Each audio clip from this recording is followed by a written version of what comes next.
वाह, देखो तो जरा, लड़की पटाना तो उसके लिए मुश्किल ही नहीं। देखो देखो, वो रहा शिकारी अपना शिकार करते हुए।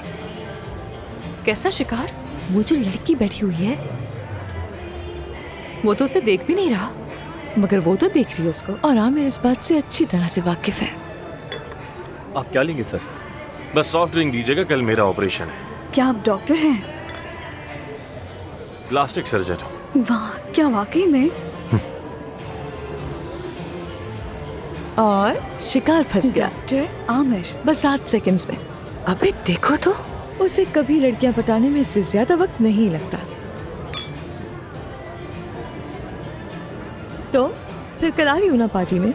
जरूर जरूर, ये देखकर तो मुझे आना ही पड़ेगा। अब मैं काफी थक चुकी हूँ, घर जाके रेस्ट करना चाहती हूँ।